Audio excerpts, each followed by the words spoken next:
Bocah ini namanya Sedo, umurnya 16 tahun, berasal dari negara Senegal, Afrika.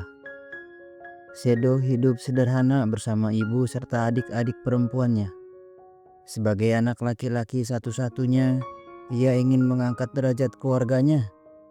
Sedo memiliki bakat di bidang musik dan bercita-cita suatu hari nanti bisa berkarir di Eropa. Tanpa sepengetahuan ibunya, setiap libur sekolah, ia dan sepupunya Musa diam-diam bekerja sebagai kuli bangunan untuk menabung agar bisa merantau ke Eropa. Malam hari, sesuai tradisi suku mereka, Sedo bersama keluarganya menghibur warga setempat dengan memainkan gendang dan tarian tradisional.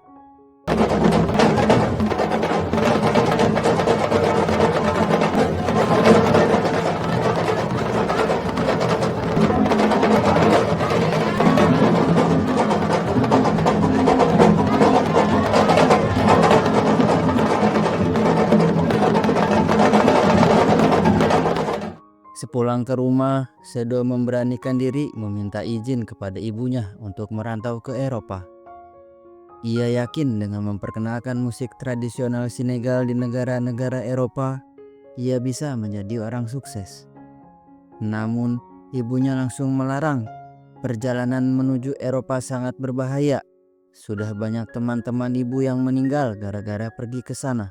Meski Sedo terus memohon, ibunya tetap tidak merestui. Pokoknya nggak boleh ke Eropa, titik. Kalau mau cari uang, bantu saja ibu dagang di pasar. Melihat ibunya marah-marah, Sedo hanya bisa meminta maaf lalu pergi tidur. Seydou yaay jàkkaarloog man naa ma damay tukki yow mooy yaay sama xarit boo defee nii léegi man nan laay def ma ne nii yaay boo def nii waaye yaay sama yaay. Keesokan paginya saat hendak berangkat sekolah bersama Musa, gara-gara kejadian semalam Musa ikut kena semprot oleh ibu. Ibu terus ngomel sambil berkata, "Ibu cuma nggak mau kalian berdua kenapa-napa." Dua bocah itu pun pura-pura menurut. yaay démb la laa la ba fi yow tamit nee naa la kii xelalu ma. xam naa li maa la jur xam naa la bu baax dem leen ngeen jàng. Di jalan mereka bertengkar. Musa kesal, "Ngapain sih kamu izin?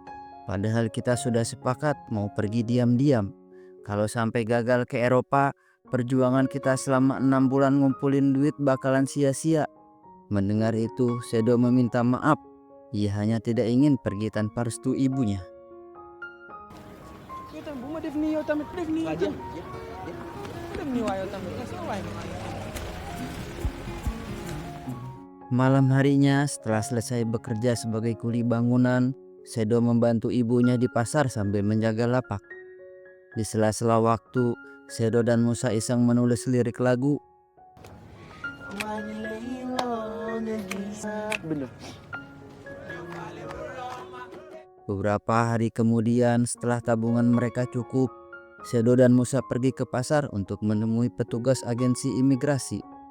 Melihat ada dua bocah kecil nekat ingin pergi ke Eropa, petugas itu melarang mereka dengan tegas. Perjalanan ke sana sangat berbahaya. Lagian, negara Eropa juga tidak seindah yang kalian bayangkan. Banyak imigran di sana kelaparan dan tidur di jalanan. Daripada mati konyol, lebih baik kalian tetap di sini. Namun, meski sudah diingatkan, Musa tetap keras kepala. Petugas pun marah lalu mengusir mereka. bu fekkee da ngeen a bëgg a dee dem leen et puis doy na bu leen ma laajaat bu leen ma laajaat doy na. Setelah mendengar peringatan itu, Sedo jadi ragu dan ingin mundur. Namun, Musa berusaha meyakinkannya.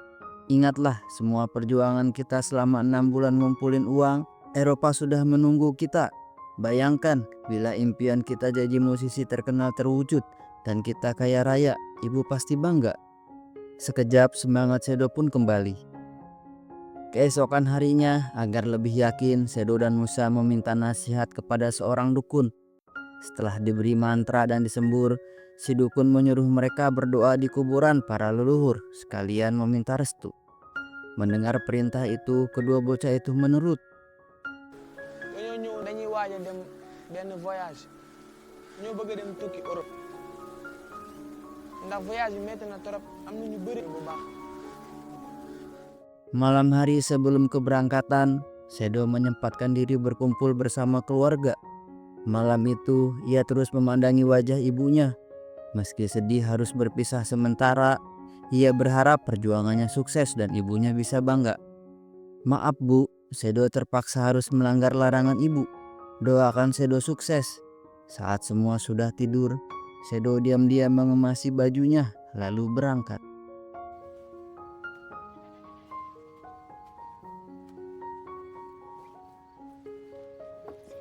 Setelah menempuh 2 hari perjalanan, pagi-pagi sebelum melewati ke perbatasan negara Nigeria, rombongan Sedo beristirahat terlebih dahulu di terminal. Selama istirahat, karena masih di bawah umur dan belum memiliki paspor, Sedo dan Musa membuat paspor ilegal agar bisa melewati perbatasan. Siangnya mereka melanjutkan perjalanan. Saat tiba di negara Nigeria, polisi penjaga perbatasan memeriksa paspor setiap penumpang satu persatu. Namun, ketika giliran Sedo dan Musa, petugas menyadari bahwa paspor mereka palsu. Polisi pun mengancam mau dipenjara atau bayar dolar. Mau tidak mau, mereka terpaksa membayar. Vous partez où? Agadez, Vous avez fait le passeport? il y a 2 ans de cela. Il y a 2 ans. Vous me prenez pour un con ou quoi? C'est ce que vous venez de faire, c'est la $100 ou la prison. À vous de choisir.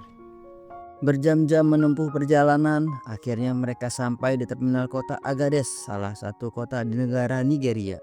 Begitu turun dari bus, seorang pria menawarkan jasa transportasi yang lebih cepat menuju Libya, bahkan bisa langsung sampai ke Italia. Tanpa pikir panjang, mereka setuju. Setelah membayar, mereka diantar ke tempat penjemputan bersama imigran lainnya, lalu disuruh menunggu. Vite les gars, Les gars, viens. Quand les voitures seront complètes, je viendrai vous chercher puis on va partir.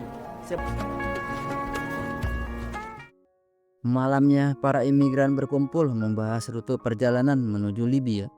Karena perjalanan akan melewati gurun pasir, salah satu imigran memperingatkan, "Di sana banyak perampok. Kalau mau uang kalian aman, simpanlah di lubang bokong." Mendengar itu, semua terkejut.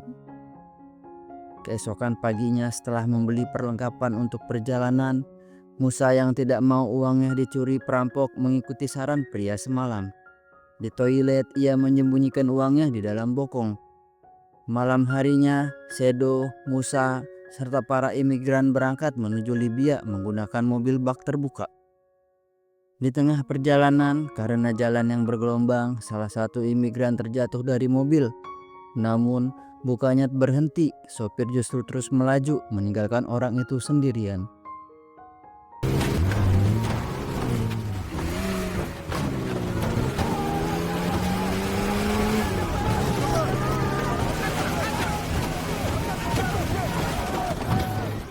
Setelah 1 hari perjalanan, semua imigran diturunkan paksa di tengah gurun pasir. Ternyata mobil tidak mengantar mereka sampai ke Libya. Sedo, Musa, dan para imigran lainnya harus berjalan kaki mengikuti pemandu jalan. Karena dehidrasi parah, seorang ibu-ibu tak sanggup lagi berjalan. Saat mendengar ada yang meminta tolong, Sedo bergegas menghampiri. Namun, meski sudah diberi minum, ibu itu tetap kelelahan hingga akhirnya pingsan. Musa berteriak, rombongan sudah semakin jauh. Sedo pun dilema. Ia tak ingin meninggalkan si ibu, tapi juga takut tertinggal oleh rombongan. Dengan berat hati sambil menahan air mata, Sedo meminta maaf lalu pergi meninggalkan ibu itu sendirian. Malam harinya, akhirnya mereka sampai di Libya. Namun, tiba-tiba polisi penjaga perbatasan menghadang dan merampas seluruh uang mereka. Di tengah penggeledahan, karena curiga, polisi memaksa para imigran minum obat pelancar untuk memeriksa kotoran mereka. Saat memeriksa, polisi menemukan uang yang disembunyikan Musa. Musa pun ditangkap.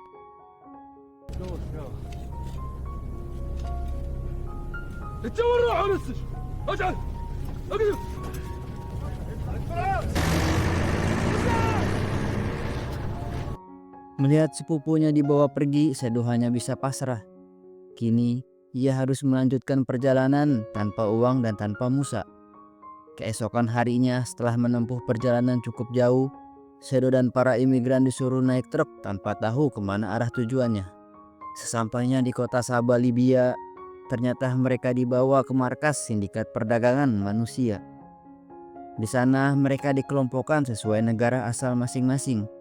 Seorang penerjemah lalu menjelaskan, satu-satunya cara agar kalian bisa bebas dari sini adalah menelpon keluarga dan meminta uang tebusan sebesar $800. Jika tidak, kalian akan dipenjara dan disiksa. Setelah menjelaskan, penerjemah membawa Sedo dan yang lainnya ke ruang penyiksaan.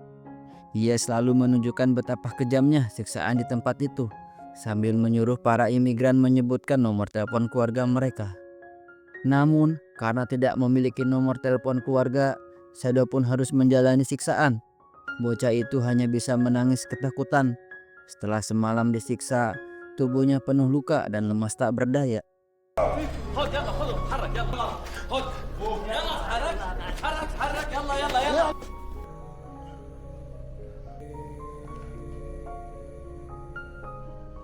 Keesokan harinya, Sedo dipenjara bersama tahanan lain untuk dijual sebagai budak. Dengan tubuh yang penuh luka, ia termenung, mengingat segala dosa-dosanya pada sang ibu. Saat sedang merenung, seorang pria tua menyapanya. Pria itu mulai bercerita, ia menyesal telah menjadi anak yang durhaka. Aku rindu ibu, rindu mendengar omelannya, rindu melihat tawanya. Pasti sekarang beliau sangat mengkhawatirkanku. Jika Allah memberikan kesempatan, aku ingin sekali menemuinya dan bersujud meminta maaf. Malam harinya, Sedo terus mengigau, memanggil-manggil nama ibunya dalam tidur. Melihat itu, seorang pria bernama Martin merasa kasihan. Ia berusaha menenangkan Sedo, memberinya minum, dan memperlakukannya seperti anak sendiri. Keesokan harinya, salah satu anggota sindikat mencari imigran yang bisa bekerja sebagai tukang bangunan untuk dijual sebagai budak. Demi bisa keluar dari penjara, Martin mengajak Sedo untuk mengajukan diri. Saat proses pemilihan, seorang pembeli tertarik pada Martin. Namun karena tak ingin meninggalkan Sedo sendirian, Martin meminta agar Sedo juga dibeli. Beruntung pembeli setuju.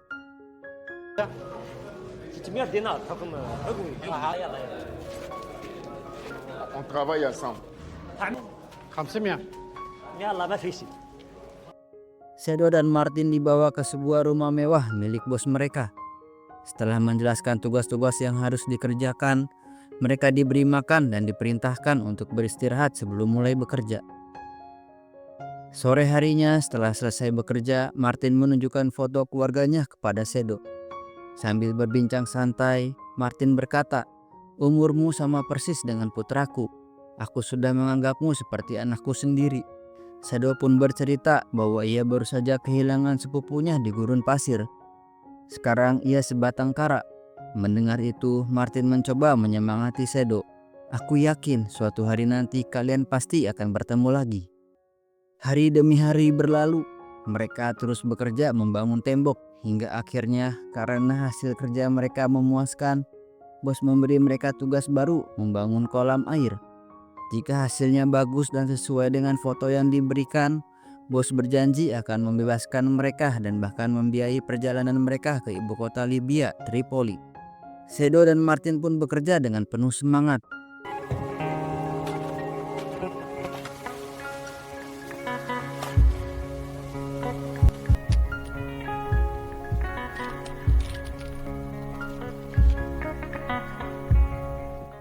Beberapa hari kemudian, kolam air akhirnya selesai. Bos datang untuk melihat hasilnya. Alhamdulillah, hasilnya memuaskan.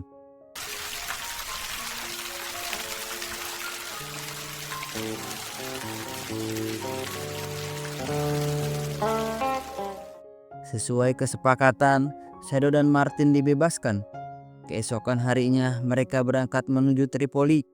Setibanya di sana, karena tujuan mereka berbeda, Martin dan Sedo memutuskan untuk berpisah. Martin melanjutkan perjalanan ke Italia lebih dulu, sementara Sedo berencana mencari Musa di pemukiman warga Senegal. Sebelum berpisah, Sedo memeluk Martin erat. "Terima kasih Martin, tanpamu aku mungkin sudah mati di tangan sindikat perdagangan manusia." Martin tersenyum dan berkata, Semoga kau segera bertemu dengan Musa. Setelah itu mereka berdua berpisah. Hari demi hari Sedo terus mencari Musa di seluruh pemukiman warga Senegal di Tripoli. Meski belum menemukannya, ia yakin suatu saat nanti Musa akan sampai ke sini. Hingga suatu hari saat Sedo sedang bekerja sebagai kuli proyek, ia mendengar kabar bahwa ada seorang bocah asal Senegal yang baru tiba. Sedo segera bergegas menemuinya. Ternyata itu benar-benar Musa. Sedo langsung memeluk sepupunya erat. Ia tak menyangka akhirnya bisa bertemu kembali.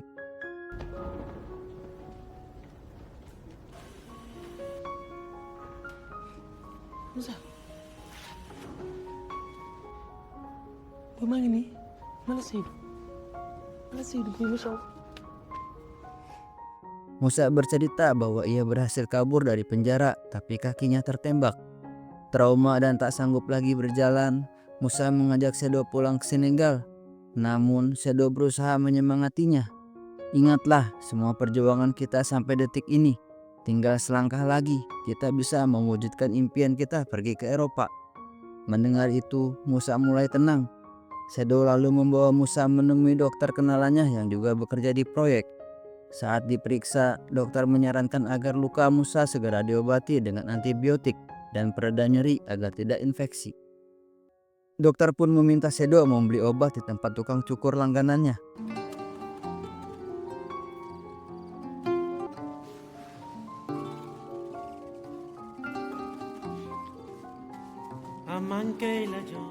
Keesokan harinya, ia pergi ke agensi imigrasi dekat pantai.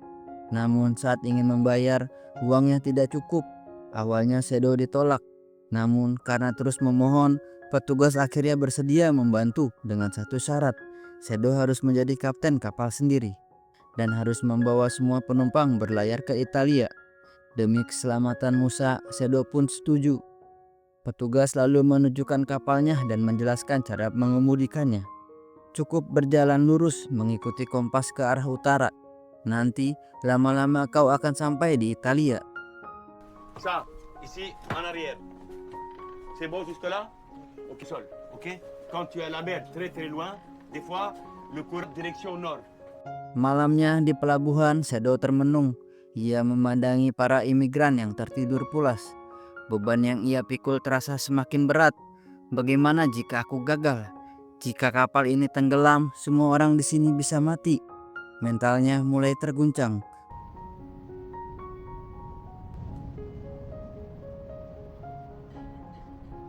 Keesokan harinya, Sedo menemui petugas lagi untuk mengundurkan diri. Namun si petugas tak peduli.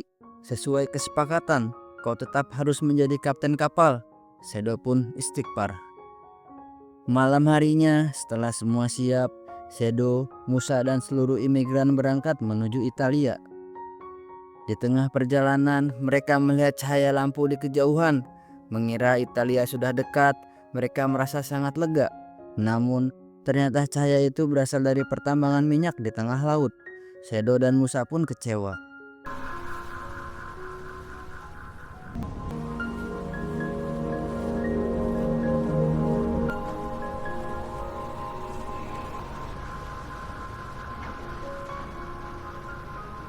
Keesokan harinya, seorang ibu hamil tiba-tiba kesakitan hendak melahirkan. Sebagai kapten kapal, Sedo berusaha menenangkan. Bersabarlah ibu, semuanya akan baik-baik saja. Aku tak akan membiarkan satu penumpang pun mati. Ia segera menelpon polisi Libya dan meminta bantuan. Karena lokasinya dekat dengan perairan Italia, polisi Libya berjanji akan menghubungi pihak Italia untuk mengirim bantuan. Mendengar itu, Sedo pun menurut. Namun berjam-jam berlalu, hingga malam tiba, bantuan belum juga datang. Saat Sedo menelpon lagi, polisi Libya justru berbelit-belit. Kecewa, Sedo pun memutuskan melanjutkan perjalanan secepat mungkin agar ibu bisa mendapat perawatan di rumah sakit Italia. Esok paginya, banyak penumpang mulai jatuh sakit. Di saat bersamaan, ibu hamil itu tiba-tiba ingin melahirkan. Namun karena semua penumpang berebut air minum, situasi menjadi kacau. Sebagai kapten, Sedo berusaha menenangkan mereka. Tenanglah, kita semua pasti selamat. Yakinlah Allah bersama kita.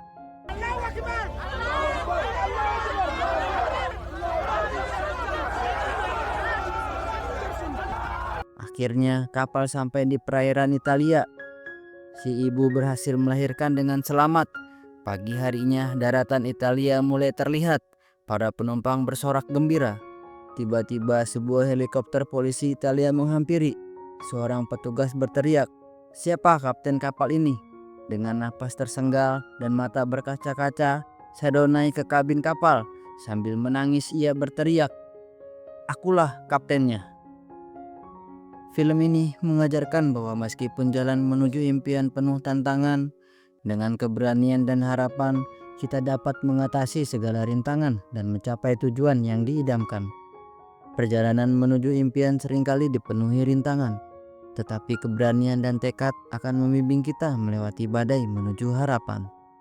Jangan biarkan ketakutan menghalangi langkahmu. Setiap langkah maju adalah kemenangan atas keraguan. Jangan pernah menyerah, lakukan yang terbaik. Sampai jumpa di next video.